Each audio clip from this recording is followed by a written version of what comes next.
أعوذ بالله من الشيطان الرجيم. بسم الله الرحمن الرحيم.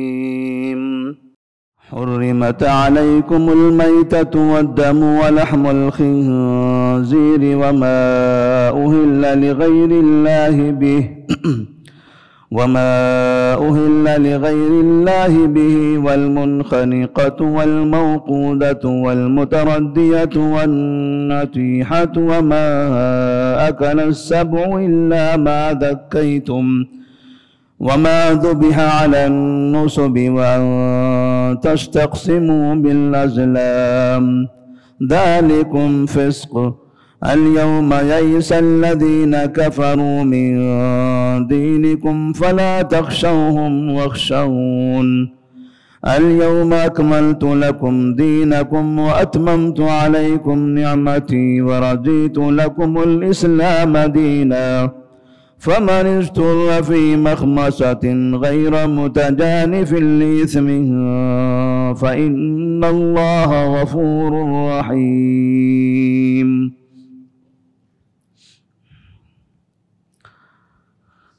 سورۃ المائدہ آیت نمبر 3. اللہ تبارک و تعالیٰ نے جب اس سورہ کی آیت میں، اس سورہ کی ابتدا میں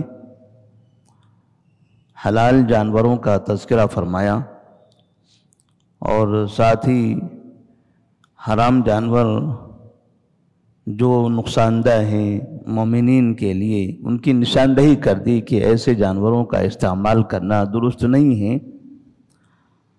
تو چند ایسی علامتیں، ایسی تفصیل آیت نمبر 3 میں اللہ تبارک و تعالی بیان فرما رہا ہے کہ جس سے مکمل طور پر بات واضح ہو جائے. حرمت علیکم المیتۃ والدم ولحم الخنزیر. اس آیت کا جو ابتدائی حصہ تھا اس سے پہلے کی تفسیر میں بیان کیا جا چکا تھا کہ تم پر مردار، بہتا ہوا خون اور خنزیر کا گوشت یہ حرام کر دیا گیا ہے. یہاں تک کہ گزشتہ کے دن ہماری تفسیر مکمل ہو چکی تھی. اس کے بعد اللہ تبارک و تعالیٰ فرماتے ہیں وَمَا أُهِلَّ لِغَيْرِ اللَّهِ بِهِ، اور اس جانور کا گوشت کھانا حرام ہے جس کو غیر اللہ کے نام پر ذبح کیا گیا ہو. یعنی جانور وہ مردار نہیں ہیں، وہ جس طرح سے صحیح طریقے سے ذبح کیا جاتا ہے اسی طرح ذبح کیا گیا ہے.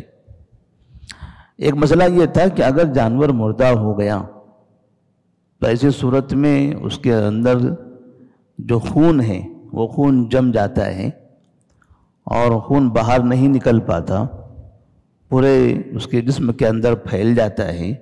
انسان جب اس جانور کو کھاتا ہے تو اس سے نقصان ہوتا ہے. یہاں مسئلہ یہ ہے کہ یہاں پر ذبح کیا جا رہا ہے کہ جس کی وجہ سے خون باہر نکل رہا ہے، نقصان دہ چیز اس کے باہر چلی جا رہی ہے، اس کے باوجود بھی وہ حرام ہے. تو اس کے باوجود حرام ہونے کی وجہ کیا ہے؟ وجہ ہے اللہ کا نام لے کر ذبح نہ کرنا. اس سے ایک مسئلہ یہ ثابت ہوتا ہے کہ ضروری نہیں ہے کہ صرف ظاہری حکمتیں دیکھ کر، ظاہری اسباب دیکھ کر کسی چیز کو جائز سمجھ لیا جائے. ظاہری اسباب پائے جائیں تب بھی ایک مسلمان ہونے کی حیثیت سے اس کا ہر کام عبادت ہے. اس کے لیے قربانی ہے، اس طرح کی دوسری چیزیں جس کا اللہ تبارک و تعالیٰ نے حکم دیا ہے اس کو عبادت کے طور پر اپنانا ہے. جیسے ہم نماز میں کھڑے ہوتے ہیں تو صرف کھڑا ہونا مقصد نہیں ہے کہ آپ قیام کی حالت میں ہیں تو آپ کھڑے رہ جائیں، چاہے جیسے کھڑے رہیں، ہاتھ باندھیں، ہاتھ چھوڑیں، یا سامنے دیکھیں، نیچے دیکھیں، آگے دیکھیں، دائیں بائیں دیکھنے لگیں. قیام ہی کی حالت ہے. سورہ فاتحہ پڑھنی ہے، سورہ فاتحہ تو ہم پڑھ رہے ہیں، سورہ پڑھنی ہے، ہم نے سورہ بھی پڑھ لیا ہے. تو کیا بس اتنا ہی کافی ہے؟ نہیں، قیام کا مطلب یہی نہیں ہوتا ہے۔ قیام کا مطلب یہ تصور بھی ہے کہ آپ اس طرح سے کھڑے رہو کہ آپ اللہ تبارک و تعالیٰ کو دیکھ رہے ہو، اور اگر ایسا خیال تمہارے دل میں پیدا نہیں ہوتا ہے تو کم سے کم اتنا یقین کر لو ان لم تکن تراہ فإنہ یراک، کہ وہ تمہیں دیکھ رہا ہے، یہ تو حقیقت ہے، وہ تمہیں دیکھ رہا ہے، یہ تو یقینی ہے۔ کم سے کم اتنا خیال اگر دل میں آ جائے تو آدمی انتہائی سنجیدگی کے ساتھ، دلجوئی کے ساتھ، بغیر ادھر ادھر کی غفلت کے وہ نماز میں کھڑا ہوگا، قیام کی حالت میں ہوگا۔ تو صرف کھڑا ہونا کافی نہیں ہے، کھڑا ہونا بھی عبادت ہے، اس کو عبادت کے طریقے پر اپنانا ہے۔ ایسے ہی جانور کو ذبح کرنا یہ کافی نہیں ہے کہ کوئی آدمی چاقو لے اور اس کا گلا کاٹ دے اور خون نکل جائے، یہ سمجھے کہ خون تو نکل گیا ہے، نقصان دہ چیز اس سے باہر جا چکی ہے، کیونکہ خون جب بہتا ہے تو اس سے اس کے اندر کی گندگی باہر نکل جاتی ہے، جس سے انسان کو نقصان پہنچنے والا ہوتا ہے۔ تو پھر کیا اب یہ جائز ہو گیا؟ ہم کہیں گے نہیں، ابھی بھی یہ جائز نہیں ہوا۔ ظاہری چیز تو ہمیں دکھائی دے رہی ہے، لیکن اصل جو عبادت ہے وہ باقی ہے، کہ ذبح کے ساتھ ساتھ آپ کو یہ کام کرتے ہوئے اللہ کا نام لینا ضروری ہے۔ اگر آپ بسم اللہ کہہ کر یہ ذبح کرتے ہو اور پھر یہ اللہ کے نام پر ذبح ہو رہا ہے، ایسا نہیں کہ آپ کسی کے آستانے پر جا کر ذبح کر رہے ہو، کسی درگاہ کے پاس جا کر ذبح کر رہے ہو، کسی مندر کے سامنے جا کر ذبح کر رہے ہو۔ جانور ذبح تو ہو رہا ہے، بظاہر ہمیں لگ رہا ہے کہ خون سے اس کی گندگی نکل گئی، پھر بھی وہ جانور ہمارے لیے حلال نہیں ہوتا ہے، کیونکہ اس میں ہماری نیت بھی بہت ضروری ہے۔ نیت ہماری خالص ہونا چاہیے کہ یہ قربانی، جسے اللہ نے فرمایا قل ان صلاتی ونسکی ومحیای ومماتی للہ رب العالمین، میری نماز اور میری قربانی، میری نماز، میری قربانی، میری زندگی اور میری موت یہ اللہ رب العالمین کے لیے، تو یہ قربانی اللہ کے لیے ہو، اللہ کے نام پر ہو، اللہ کے لیے ہو اور اللہ کے نام پر ہو۔ صرف اللہ کے نام پر اگر قربانی کریں تب بھی جائز نہیں ہوگی، اللہ کے لیے قربانی ہوگی۔ جب تک آپ اللہ کے لیے قربانی نہیں کریں گے تب تک کہ وہ قربانی نہیں ہو سکتی، وہ حلال نہیں ہو سکتا۔ جیسے کوئی شخص جانور لے جائے اور کسی درگاہ کے پاس جا کر وہاں کہے بسم اللہ اللہ اکبر، وہ جانور کا گوشت حرام ہے، وہ گوشت حرام ہے۔ اس نے بسم اللہ اللہ اکبر کہہ کر ذبح کیا تب بھی حرام ہے، کیونکہ اس جانور کی قربانی کرنے کا جو مقصد ہے اس نے کس کام کے لیے یہ قربان کیا؟ اللہ کے لیے نہیں، یہ درگاہ کے لیے، یہ جو زمین میں مدفون شخص ہے ان کی خوشنودی کے لیے، ان کی رضا کے لیے، ان کی مرادیں پوری کرنے کے لیے، کہ ہم ان کی مراد پوری کرنا چاہتے ہیں۔ تو اس طرح سے مقصد اس کا وہ مردہ انسان ہے، وہ پیر فقیر جو بھی چیز ہو سکتی ہے وہاں پر اس کے لیے ہے، وہ اللہ کے لیے نہیں ہے، گرچہ اللہ کا نام اس نے لیا ہو۔ تو اللہ کا نام بھی ہونا چاہیے اور مقصد بھی اللہ تبارک و تعالیٰ کے لیے قربانی ہونی چاہیے، تبھی جا کر وہ جانور حلال ہو سکتا ہے۔ وَمَا أُهِلَّ لِغَيْرِ اللَّهِ بِهِ، تو جس پر ذبح کرتے وقت غیر اللہ کا نام پکارا جائے، غیر اللہ کا نام پکارا جائے تو وہ حرام ہے۔ وَالْمُنْخَنِقَةُ، اسی طرح سے اب یہاں پر چار یا پانچ ایسی حالتیں بتائی جا رہی ہیں جانوروں کی، کہ اگر اس حالت میں جانور مر جاتا ہے تو بھی اس کا گوشت کھانا حرام ہوگا۔ تو پہلے شروع میں کہہ دیا تھا کہ مردار حرام ہے، مردار حرام ہے، پھر مردار کی اور تفصیل بیان کی جا رہی کہ مردار جانور اور کون کون سے طریقے سے مردہ ہوا ہے۔ والمنخنقۃ، منخنقہ کہتے ہیں جس کا گلا گھونٹ جائے، گلا دب جائے، رسی سے باندھا ہوا تھا اور پھانسی لگ گئی اس کو اور اسی سے وہ مر گیا، یا کسی جگہ پر گردن اٹک گئی وہیں دب کر مر گیا، گلا دب گیا، گلا گھٹ گیا اس کا، یا کسی نے دبا دیا اس کو، کسی نے رسی سے باندھ کے دبا دیا، یا خود ہی اس طرح سے حادثہ ہو گیا۔ تو اگر یہ جانور اسی حالت میں مر جاتا ہے تو ویسی صورت میں اس کا گوشت کھانا حرام ہے۔ والموقودۃ، کسی نے لاٹھی سے، پتھر سے، لوہے سے یا کسی بھی چیز سے اس کو مارا اور اس کے مارنے کی وجہ سے اس جانور کا انتقال ہو گیا، کسی نے شاک لگا دیا، جیسے بعض مرتبہ بعض کمپنیوں میں جانوروں کو ذبح کرنے کے لیے کرنٹ لگایا جاتا ہے اور کرنٹ لگا کر اس کو ختم کر دیا جاتا ہے، ذبح نہیں کرتے ہیں، کیونکہ ذبح کرنے کے لیے محنت کرنی پڑتی ہے، ذبح کرنے کے لیے محنت کرنی پڑتی ہے اور اس کے لیے وہ کام نہیں کرنا چاہتے، اور کافروں کے پاس تو ذبح کی کوئی شرط ہے ہی نہیں، بس جانور مر جانا چاہیے، مر گیا چاہے جس طرح سے مرے، مرے جانور کا گوشت کھانا ہے ان کو۔ تو پھر کرنٹ لگا کر اس طرح ہزاروں کی تعداد میں جانور مار دیتے ہیں اور پھر اس کا گوشت کاٹ کر دنیا میں ادھر ادھر سپلائی کرنا شروع کر دیتے ہیں۔ تو اگر کسی کمپنی کے بارے میں پتا ہو کہ وہ کمپنی ایسا کام کر رہی ہے تو وہاں سے گوشت خریدنا، وہاں کا گوشت کھانا یہ حرام ہوگا، یہ جائز نہیں ہوگا۔ والنتیحۃ یا والمتردیۃ، جانور کہیں اونچائی سے نیچے گر گیا، جا رہا تھا، اونچی جگہ تھی، اچانک لڑک گیا، پانی میں چلا گیا، یا پھر ایسے لڑک گیا کہ گرتے گرتے پلٹتے اس کی جان نکل گئی، کسی بھی اونچی جگہ سے، یا کسی نے ڈھکیل دیا اس کو، بس چلتے چلتے اوندے منہ گر گیا۔ کوئی انسان جانور کو دوڑا رہا تھا، دوڑاتے پتہ چلا کہ راستے میں پیر اس کا چلنے میں ناکام ہوا اور وہ لڑک کر گر گیا اور اسی میں اس کی موت واقع ہو گئی، تو پھر اس جانور کا گوشت کھانا بھی حرام ہے۔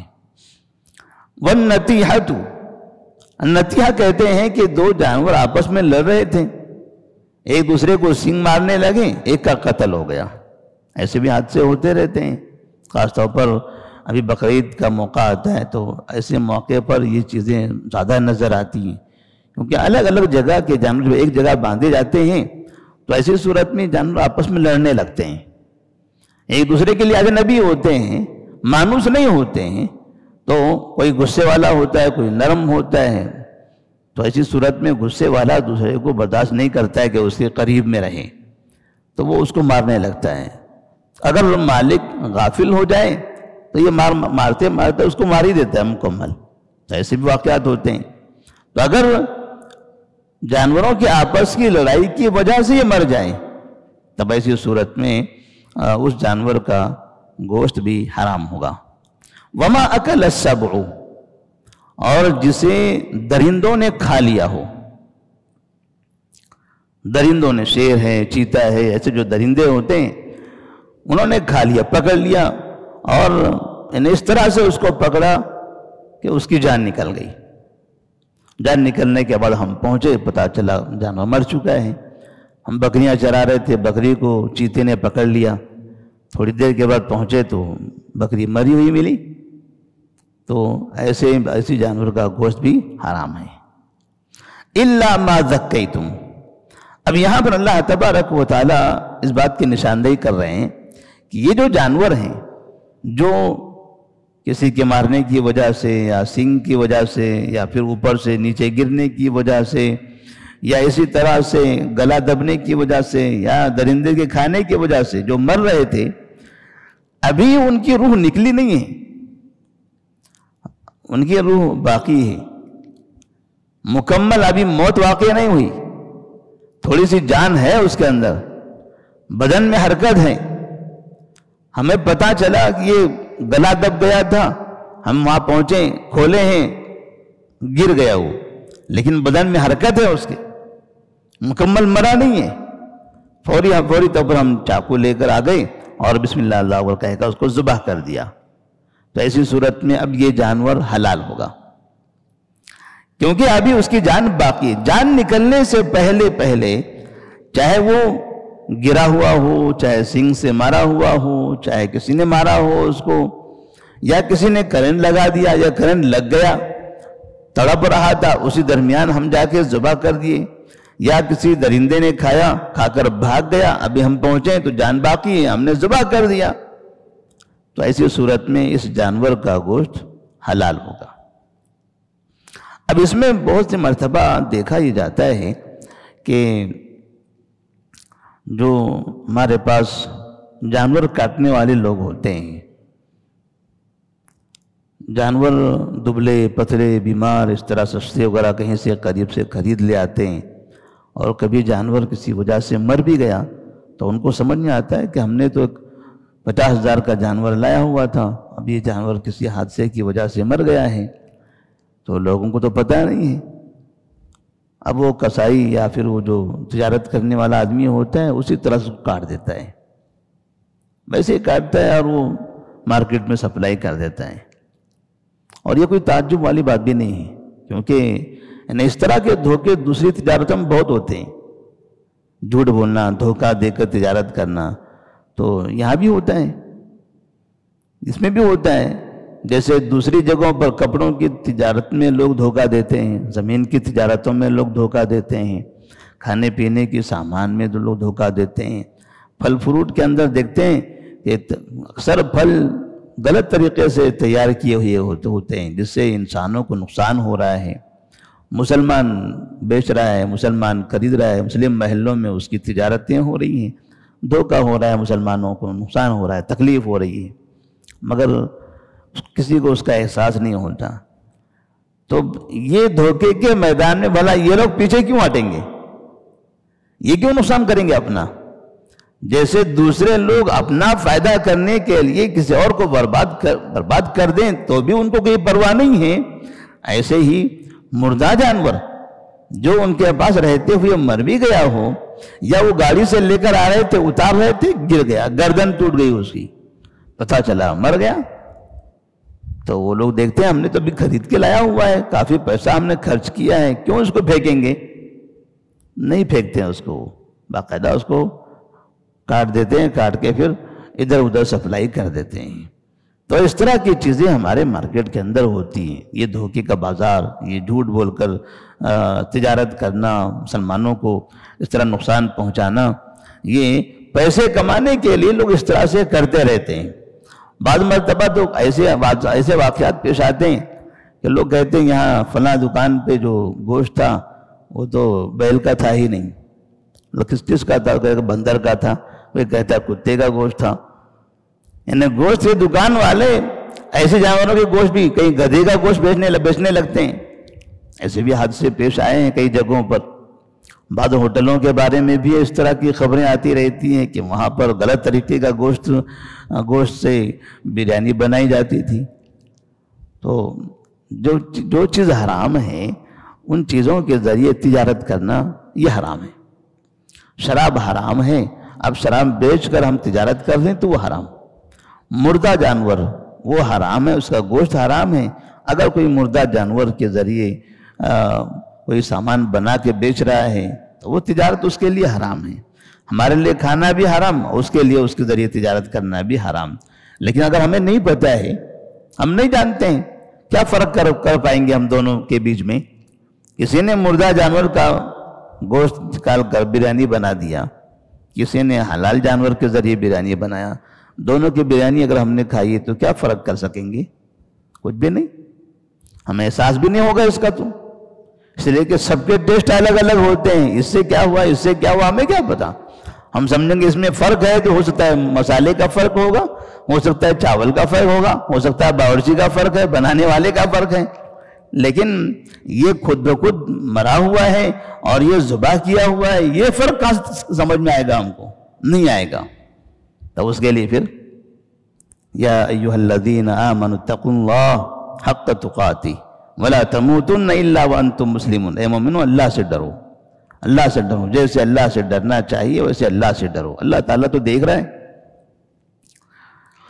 وما ذبح علی النصب وما اکل السبع الا ما ذکیتم وما ذبح علی النصب وان تستقسموا بالازلام۔ اور اسی طرح سے جو جانور کسی آستانے پر ذبح کیے گئے ہیں وہ بھی حرام ہیں۔ اب آستانے پر ذبح کیے جانا، کسی درگاہ پر، کسی ایسے میلے کی جگہ پر ذبح کیے گئے، تو اس کا کھانا بھی حرام ہے۔ اب وہ وہاں لے جا کر جب ہم کہتے ہیں لوگوں سے کہ یہاں یہ اس طرح سے جانور ذبح کرنا یہ حرام ہے، یہ شرک ہے، تو کہتے ہیں ہم اللہ کے نام پر کرتے ہیں۔ لوگ کہتے ہیں ہم وہاں لے جا کر اللہ کے نام پر ذبح کرتے ہیں، ولی پیر کے نام پر ذبح نہیں کرتے۔ وہاں لے جاتے ہیں اور وہاں جا کر بسم اللہ اللہ اکبر کہہ کر ذبح کرتے ہیں۔ تقریباً لوگ ایسے ہی کرتے ہیں، ایسے ہی بولتے بھی ہیں، اور اس طرح سے باقاعدہ دعا پڑھتے بھی ہیں اس جگہ جا کر، لیکن نیت کیا ہے ان کی؟ واسطانے کے لیے، وہ پیر فقیر اور مرشد کے لیے، ولی کے لیے، جس کا انتقال ہو چکا ہے، جو درگاہ میں مزار میں موجود ہے، ان کے لیے، ان کی خوشنودی کے لیے۔ تو اللہ نے اس کی وضاحت کر دی، وَمَا ذُبِحَ عَلَى النُّصُبِ، اور جو کسی آستانے پر ذبح کیا گیا جانور ہو اس کا بھی کھانا حرام ہے۔ ایک مرتبہ کا واقعہ ہے کہ نبی کریم صلی اللہ علیہ وسلم کے پاس ایک صحابی آئے اور انہوں نے کہا یا رسول اللہ صلی اللہ علیہ وسلم، ہم نے بوانا نامی جگہ پر قربانی کرنے کی نظر مانی تھی، تو کیا ہم وہاں جا کر قربانی کریں؟ آپ نے سوچا یہ وہ جگہ جا کر قربانی کیوں کرنا چاہتے ہیں؟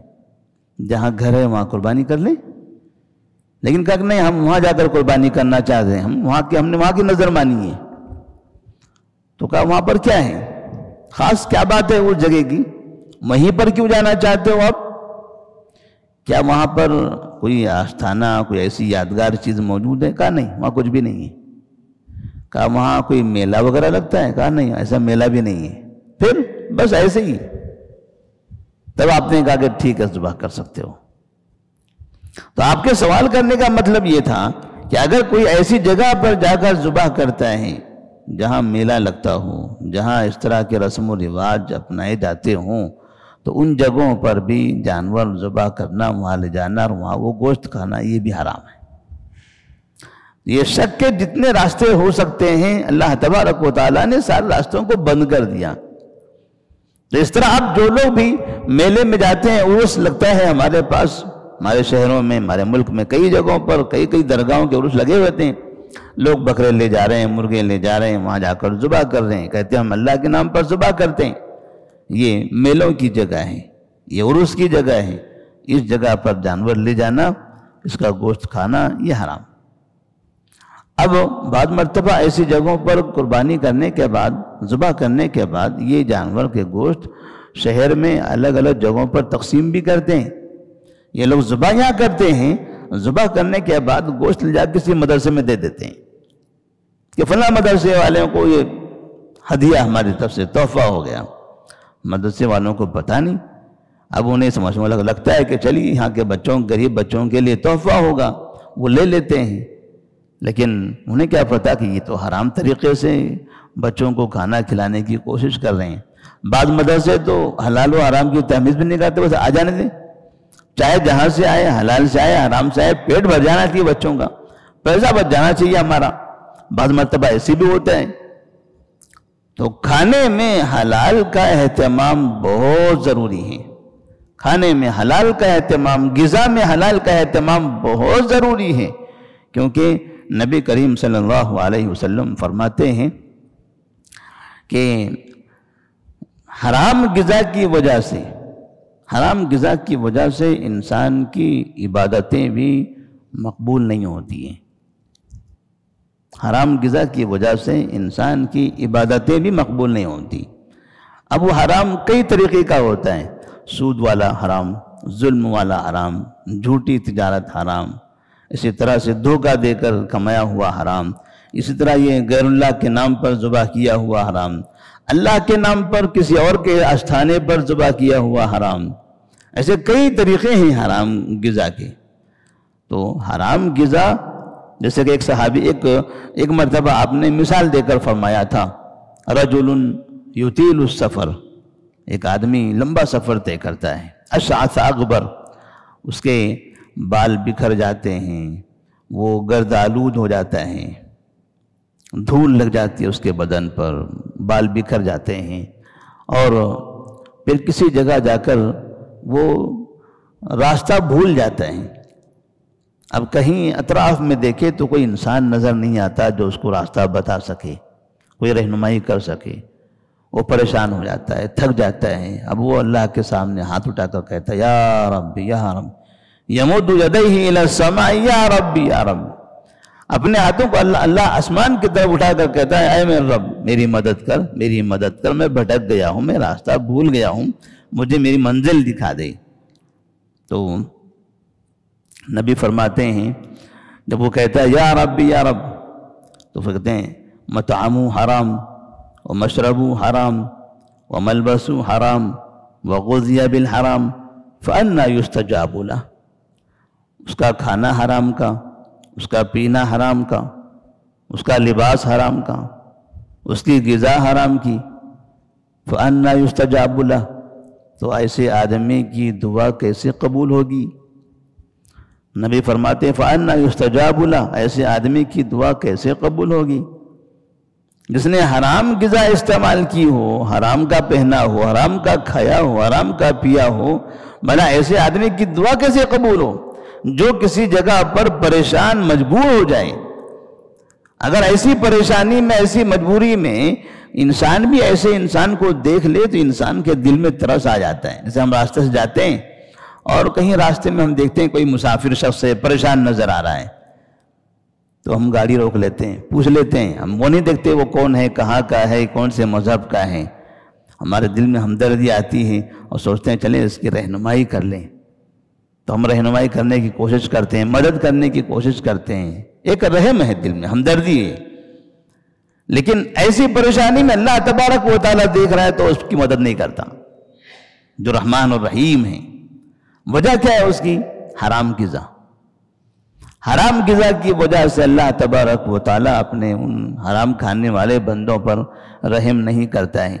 اگر آپ تصور کریں، غور کریں کہ ہمارے اطراف میں، ہمارے پڑوسیوں میں، ہمارے دوستوں میں، ہمارے ساتھیوں میں، رشتہ داروں میں کتنے ایسے لوگ ہیں جو حرام تجارت کرتے ہیں، جو جھوٹ بول کر، دھوکہ دے کر کمائی کرتے ہیں، جو رشوت والا کام کرتے ہیں، سود کا لین دین یہ نظام چلاتے ہیں۔ کتنے ایسے لوگ ہوں گے؟ پتہ چلے گا کہ بہت لوگ ہیں، بہت لوگ ہیں۔ ہمارے پاس تو بینکیں بھی ہیں مسلمانوں کی کہ جو حرام تجارت پر، سود پر چلتی ہیں۔ شہر کے اندر بھی ہے، شہر کے اطراف میں مسلمانوں کے بینک ہیں، مسلمان چلا رہے ہیں مگر سود پر چلاتے ہیں۔ تو اس طرح سے حرام تجارت مسلمانوں کے پاس عام ہے۔ اب اگر مسلمانوں کی عبادتیں قبول نہ ہو، مسلمانوں کی دعائیں قبول نہ ہو، ان کی بدحالی ختم نہ ہو، ان کی پریشانیاں ختم نہ ہو، تو ایسی صورت میں پھر شکایت کس سے کرنا ہے؟ شکایت کیسے کریں گے؟ کیونکہ ہماری بدحالی کے خاتمے کے لیے ہم جن سے دعا کر رہے ہیں، ہم دعا سے پہلے اس کی نافرمانی کر رہے ہیں، اس سے مانگنے سے پہلے اس کی نافرمانی کر رہے ہیں، اس سے مدد چاہ رہے ہیں، مدد چاہنے سے پہلے ہم اس کی نافرمانی کر رہے ہیں، تو کیسے اللہ تبارک و تعالی ہماری مدد کرے گا؟ کیسے ہماری پریشانی ختم ہوگی؟ اسی لیے اللہ تبارک و تعالیٰ نے سورہ مائدہ کے شروع میں یہاں پر حلال اور حرام غذا سے متعلق اتنی تفصیل کے ساتھ بیان فرمایا ہے تاکہ انسان ضرور اپنی زندگی میں اس کا اہتمام کرے، اس سے احتیاط کرے۔ وَأَن تَسْتَقْسِمُوا بِالْأَزْلَامِ، اب یہاں سے اللہ پر عقیدہ رکھنے، اللہ پر بھروسہ رکھنے کی تعلیم دی جا رہی ہے۔ یہ تو غذا کا مسئلہ ہوا، اب یہاں اللہ فرماتے ہیں وَأَن تَسْتَقْسِمُوا بِالْأَزْلَامِ، اور تم تیروں کے ذریعے فال نکالو، یہ تمہارے لیے حرام ہے۔ تیروں کے ذریعے فال نکالو، یہ تمہارے لیے حرام ہے۔ یعنی کوئی کام آپ کرنا چاہتے ہو، کام کے کرنے کے لیے آپ اللہ پر بھروسہ کرو، اگر کسی اور پر بھروسہ کر کے کام کرتے ہو تو پھر یہ تمہارے لیے حرام ہوگا۔ ہر کام میں اللہ پر بھروسہ ہونا چاہیے۔ تو زمانے جاہلیت کی ایک رسم کی طرف اشارہ ہے کہ زمانے جاہلیت میں کیا ہوتا تھا، خاص طور پر مکہ میں کعبے کے اندر تیریں ہوا کرتی تھی، ان تیروں پر لکھا ہوتا تھا، ایک تیر پر افعال، دوسری تیر پر لا تفعل، اور تیسری تیر خالی ہوتی تھی۔ 3 تیریں لے لیتے تھے، ایک پہ افعال یعنی کرو، دوسرے پر لا تفعل مت کرو، اور تیسرے پر کچھ بھی نہیں، خالی رہتا تھا۔ اب یہ 3 تیروں کو ادھر سے گھما پھرا کے ایک تیر اس میں سے اٹھا لیتے تھے۔ اب دیکھتے تھے جو تیر اٹھائی ہوئی ہیں اب اس میں کیا لکھا ہو۔ جیسے چٹھیاں اٹھاتے ہیں، 10-12 چٹھیاں گول گول گھما کے بند کر کے اس میں ایک چٹھی اٹھاتے ہیں، پھر دیکھتے ہیں کیا لکھا ہوا ہے۔ وہی لکھا ہوگا جو پہلے سے لکھا کے رکھا ہوا ہے، لیکن کون سی چیز لکھی ہے یہ نہیں پتہ ہے۔ تو ایسے ہی یہاں پر ایک تیر اٹھاتے ہیں، اگر اس میں لکھا ہو افعل تو مطلب یہ ہے کہ میں جو کام کرنا چاہ رہا ہوں، اب یہ تیر مجھ سے کہہ رہا ہے کہ تم وہ کام کر سکتے ہو، تمہارے لیے تمہارا شگون اچھا ہے، وقت اچھا ہے، دن اچھا ہے، تمہارے لیے شبھ دن ہے۔ اگر کہیں لکھا ہو کہ لا تفعل، وہ لا تفعل والا تیر نکل گیا تو مطلب یہ ہے کہ نہیں، اب تم یہ کام نہیں کر سکتے، تمہارے لیے آج کا دن برا دن ہے۔ یہ ایسے لوگ بتاتے رہتے ہیں، جانتا لوگ جہاں جاتے ہیں تو شادی بیاہ کے بارے میں بھی دن بتاتے ہیں، شادی کرنا ہے چلیے ان کے پاس کون سی تاریخ ہونا چاہیے، کون سا دن ہونا چاہیے، وہ طے کرتے ہیں۔ وہ کہتے ہیں آپ کے لیے فلاں دن بہتر دن ہے، تو اسی دن کے حساب سے گھر کی اوپننگ کرنی ہے، گھر کا افتتاح کرنا ہے، شروع کرنا ہے، گھر میں داخل ہونا ہے۔ گھر میں داخل ہونے کے لیے اب کون سا دن بہتر ہے وہ ان سے معلوم کرتے ہیں۔ ہماری زندگی میں کون سا وقت اچھا ہے وہ انہیں پتہ ہے، کون سا دن اچھا ہے وہ ہمیں بتائیں گے اللہ تبارک و تعالیٰ۔ اللہ تعالیٰ نے تو سارے دن اللہ نے بنائے، سارے وقت اللہ کے پیدا کردہ ہیں، تو ہم ان چیزوں پر کسی اور پر بھروسہ کیوں کریں؟ اللہ پر بھروسہ کرو، بسم اللہ کہو، اپنا کام شروع کرو۔ کوئی کام شروع کرنا ہے آپ کو، اس کو بڑی اہمیت ہے اس کام کی۔ اللہم انی استخیرک بعلمک واستقدرک بقدرتک واسألک من فضلک العظیم، جو دعائے استخارہ ہے، 2 رکعت نماز پڑھو، استخارے کی دعا پڑھو، اللہ تبارک و تعالی ہمارا اس کام برکت دے دے گا۔ نبی نے یہ طریقہ سکھایا ہے ہم کو۔ نئے گھر میں جانا ہے، نئے گھر میں جانے سے پہلے کیا کرنا ہے؟ کوئی کہتا ہے ناریل پھوڑو، کوئی کہتا ہے بکرا کاٹو، خون لگاؤ دروازے پر اور اس کے چوکھٹ پر، تب جا کے اندر جانا ہے۔ کیوں؟ کہ جب تک یہ خون نہیں دکھائیں گے تب تک کہ اندر جو بیٹھا ہوا بابا ہے وہ ہمارے پیچھے پڑ جائے گا۔ گھر تو ابھی بنایا، بابا کہاں سے آ گیا؟ ابھی بھی نیا نیا گھر بنا ہوا ہے، کوئی پرانا گھر بھی تو نہیں ہے کہ جن اندر آ کے پہلے سے بیٹھا ہوا ہو۔ ابھی تمہیں تعمیر کیا ہوا ہے اور تعمیر ہوتے ہی فوراً جن آ کے بیٹھ گیا۔ اب تم چاہتے کہ وہاں خون دکھاؤ تاکہ یہ عقیدہ ہو کہ ہم نے اس گھر کے اندر جو جن بیٹھا ہوا ہے اس کے لیے ہم نے ایک جان دے دی ہے، جانور کی ایک جان دی ہے، اس کے نام پر قربانی کر دی ہے۔ اب لوگ کیا کرتے ہیں؟ گھر بھرنی میں بکرا ذبح کرتے ہیں، پورے محلوں کو دعوت دیتے ہیں اور کہتے ہیں گھر بنانے کی خوشی میں، گھر کے اوپننگ کی خوشی میں سب کو دعوت ہے۔ وہ گھر اوپننگ کی خوشی نہیں ہے، وہ جانور اس جن کے لیے جو شیطان وہاں بیٹھا ہوا ہے اس کے لیے وہ قربانی ہو رہی ہے، اس کے لیے قربانی ہو رہی ہے۔ اب آپ اس چیز پر غور کریں تو آپ کو پتہ چلے گا 90% مسلمان یہ حرام کھانا کھاتے ہیں، یہ کام کر رہے ہیں۔ تقریباً مسلمان جب بھی نیا گھر بناتے ہیں یا نئے گھر میں شفٹ ہونا ہوتا ہے، باقاعدہ ایسے بکرے ذبح کر کے محلے والوں کو، رشتہ داروں کو دعوت دیتے ہیں، پھر اس کے بعد اپنے اس گھر میں جاتے ہیں، منتقل ہوتے ہیں، وہاں رہتے ہیں۔ یہ جانور ذبح کیوں کیا گیا؟ بسم اللہ اللہ اکبر کہہ کر ذبح کیا گیا ہے، لیکن شرط یہ ہے کہ جہاں گھر ہے وہیں پر یہ بکرا ذبح ہو، یا اگر کہیں اور ذبح کر بھی دیے تھوڑا خون لے کر آنا ہے اور اس کی چوکھٹ پر یا اس کی دیوار پر لگا دینا ہے، گھر کی دیوار پر، گھر کی چوکھٹ پر، تاکہ یہاں جو جن موجود ہے اس کو ثبوت مل جائے، دیکھو ہم نے یہ آپ کے نام پر یہ ذبح کیا ہوا ہے، آپ کو ہم نے جان دے دیا، لہذا بکرے کی جان لے لو، ہماری جان چھوڑ دو۔ وہ حرام ہے، وہ ذبح کرنا وہ شرک ہے، وہ ذبح کرنا شرک ہے، کیونکہ وہ اللہ کے نام پر ذبح نہیں ہو رہا ہے، وہ شیطان کے واسطے ذبح ہو رہا ہے، شیطان کے لیے ذبح کر رہا ہے وہ انسان۔ اب وہ خود حرام، وہ ذبح و قربانی حرام، وہ عمل شرک۔ اب اس کے بعد کوئی جا کر وہ کھائے تو ایسے ہی ہوا اس درگاہوں پہ جا کے لوگ لائن لگا کر کھانا کھاتے ہیں۔ اسی لیے اللہ تعالیٰ نے فرمایا کہ وَمَا ذُبِحَ عَلَى النُّصُبِ، جہاں ایک تو ایسا کافی نہیں ہے کہ بسم اللہ اللہ اکبر کہہ دینے سے جانور حلال ہو جاتا ہے، اس میں نیت بھی ضروری ہے. ایک تو دعا بھی پڑھنی ہے، ساتھ میں کون سی جگہ ہے، کہ ایسا تو نہیں کہ وہ جگہ خاص ایسی ہے جہاں پر یہ طریقے اپنائے جاتے ہیں. مطلب یہ کہ پھر نیت وہ اللہ کے لیے نہیں، وہ اس چیز کے لیے نیت ہے. اب یہاں جب نیا گھر تعمیر ہو رہا ہے، نئے گھر میں کیا نیت ہوتی ہے؟ لوگ کہتے ہیں سورہ بقرہ پڑھو. کیوں؟ جو یہ کام نہیں کرنا چاہتے ہیں وہ کیا کرواتے ہیں؟ قرآن خوانی کرواتے ہیں. کس وجہ سے کرواتے ہیں قرآن خوانی؟ قرآن پڑھنے کا شوق ہو گیا ان کو نیا گھر بنتے ہی؟ نہیں، قرآن پڑھنے کا شوق نہیں ہے. یہ سمجھتے ہیں کہ یہ گھر کے اندر بلائیں ہیں، مصیبتیں. ہم جائیں گے پہلے قرآن پڑھیں گے، قرآن پڑھوائیں گے، قرآن خوانی کروائیں گے، جن بھاگے گا ہم اندر آئیں گے، جن باہر ہم اندر. یہی تو نیت ہے ان کی، اس لیے سورہ بقرہ پڑھوا رہے ہیں، اس لیے قرآن خوانی کروا رہے ہیں.